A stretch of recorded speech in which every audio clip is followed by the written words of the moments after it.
Most Nintendo fans will agree that Nintendo is a very odd company. Like, honestly, this is just really weird. And 2024 has been the prime example of how really weird they can be. For the entire first half of 2024, the biggest announcements were one, the June Direct, and of course secondly, the announcement that an announcement for the Switch successor was going to be on the way very soon. And both those things were very big in their own respect. But after the hype wore off for those two things, it made for a pretty dry first half of the year. But recently, all of that changed, and Nintendo went absolutely crazy with the amount of announcements they did in quick succession. In a little over a 2-month period, we got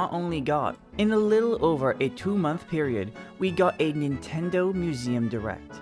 Then, we had a double direct for both a partner showcase and an indie showcase. Then randomly, Nintendo announces new hardware in the form of the Nintendo Alarmo. Then followed up directly by the playtest announcement. And as if that wasn't enough, Nintendo does it again. After years of Nintendo fans begging for Xenoblade Chronicles X to get ported to the Nintendo Switch, just so casually on a random Tuesday, Nintendo tweets out that apparently, Xenoblade Chronicles X Definitive Edition is finally coming over to Switch on March 20th, 2025. But Nintendo's latest announcement is by far the weirdest in my opinion, and the one I want to talk about today. So let's start off by looking at what exactly is Nintendo Music. Nintendo Music is a smartphone app that allows users to stream and download soundtracks from Nintendo's library of game music. The app is free for anyone that wants to go and download it, but the only ones that are going to be able to use it are the ones that already have an active Nintendo Switch Online membership. The app does contain some of the basic features you would expect, such as creating playlists and sharing those playlists, and the app does include some additional features that are kind of neat. Features such as extending songs if you don't think that they're long enough and you'd like to listen to them for like a longer period of time. There's also a setting to filter out music that would be deemed as a spoiler. That way, if you didn't get to a certain point in the game yet, you can avoid listening to that music until the time is right.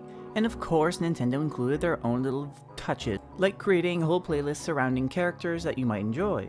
And I downloaded the app. What can I say? I like pressing new buttons. But I think my biggest question I have for this app is, why? And of course, it goes without saying, Nintendo's always going to be Nintendo. Not only are they going to do things on their own terms, they're going to do it in their own way. And I mean, it's totally fine if they want to do that, that's not what I'm saying at all. All I'm saying is it's not going to stop me from scratching my head. Like, first off, the library is just so limiting.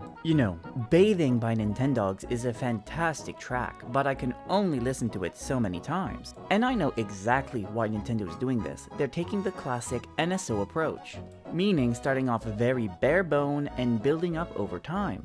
I'm fairly sure I also saw that Nintendo is already promising new tracks dropping next week. So although that yes, technically I am confident that over time Nintendo will build up this library, they are still a 40+ year old company in the gaming industry. You could have, started off with a little bit more than what you had, and still have plenty to release over time. And of course there's the biggest question of all, and it's why didn't you just put these tracks on Spotify or Apple Music? Because if you were just simply trying to reach your fans and provide them something neat, I promise you that at least 90% of all of your Nintendo Switch Online users have either Spotify or Apple Music.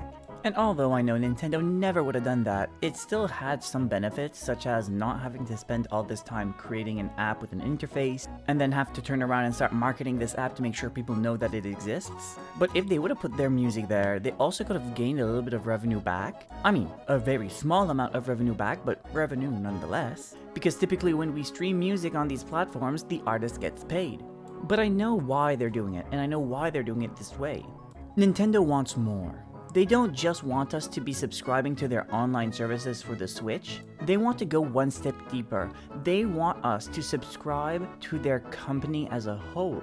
And it's not the first time Nintendo does it either. Just look at the NSO controllers. If you go to the Nintendo store online, you're not able to buy them unless you have an active NSO membership. Which I understand is probably to prevent scalping, don't get me wrong, it's a good thing, but it's still something they've done in the past. Plus, let's be real, absolutely nobody on planet Earth is going to cancel their subscription to either Spotify or Apple Music in favor of downloading Nintendo Music and just exclusively listening to soundtracks. So clearly Nintendo isn't intending on expanding their reach with this app.